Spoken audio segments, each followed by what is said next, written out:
So I'm driving to pick up my daughter, and later tonight I'm gonna go to the Geneva Boxing Club, and I'm gonna do some boxing with them.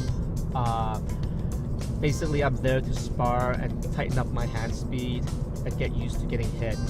It's so important to like be under fire so that on the day of the fight, your brain doesn't freeze. And if you talk to any of my students, they can attest to the fact that I watch it. Like even when I get hit, unless you knock me out, I'm still coming at you. So I'm gonna try to make sure I have that mentality. I'm fighting someone a lot taller, and stronger, and bigger than me. And I gotta make sure I get in on them, and I gotta throw my combos and not give him room to breathe.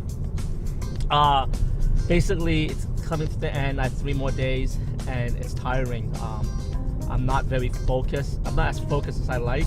I'm gonna do the best I can, and I don't think, I'm pretty hardwired. I've been doing this for 20 years, and I spar a lot, so I just have to make sure that I peak on that day.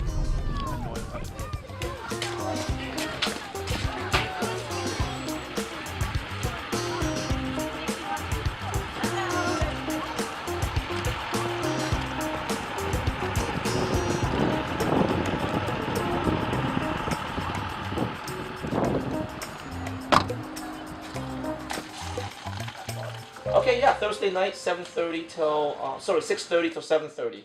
But if you come 10 minutes early just to sign a waiver, and if I have an extra judo uniform, you can borrow it. If not, just wear a sweatshirt and a sweatpants because our gym's a little bit cold at nighttime. Yeah, and that's it. And a clean pair of socks if it's cold. You know what I mean? Yeah. So just text me back your. As a martial artist, it's hard to run a school full time and support your family. So I have a full time job. And I also have a web design business. The name of the company is called Creative Farm Design. It's something that I developed in Toronto.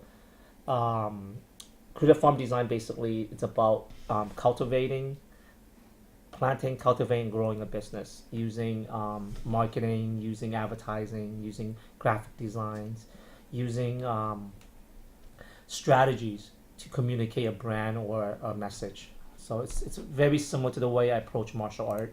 All right. And so most of my design training came from Toronto. I went to art school, fashion school, new media school. All my training came from Toronto. So that's something I do. There was a Japanese martial instructor, and he said that to be a true martial artist, you have to do martial art, and you also have to do some kind of art form. So that's something I encourage all my students to do. Either you can do poetry, ceramic, calligraphy, something that's art. You know what I mean? Playing a piano, drawing, whatever. So Evander, for example, he's an MMA fighter, but he also dabbled to video design, graphic design, etc. So I honestly believe that you don't have to be an expert artist or whatever, but you should tap into some kind of art. Miyamoto Musashi, when he died, before he died, when he retired, he started a sword school, but he devoted most of his time in learning calligraphy, and then I think he wrote poems and stuff too. So here's an example of some of my work. If you look at this design, there's a lot of layers of information, a lot of like sophistication in expressing the message across. So I believe in layering my information so that if someone is really knowledgeable, they see through all the layers. If someone's not very knowledgeable, they will only see through the first or second layers. Okay, so if you look at my design work, very similar in that approach. Layers of textures and background fonts and image and stuff like that. The other thing I like to do a lot if you come to my gym is I love to read. One thing that I never have enough time is reading. I have a huge library of books, almost like 500. My martial art collection, I think, is numbering almost 400. I just started the first couple of chapters of A Fighter's Heart. Pretty interesting book. It analyzes, talk about how he fought in Thailand, how he did his first MMA fight, etc. For people who want to fight or don't want to fight, they should read this book. You know what I mean? It's fighting is very primal, right? Some people think fighting is very violent, but it's part of our DNA. It's in us, and you have to confront it, you have to discover it, you have to study it so that it's no longer foreign to you.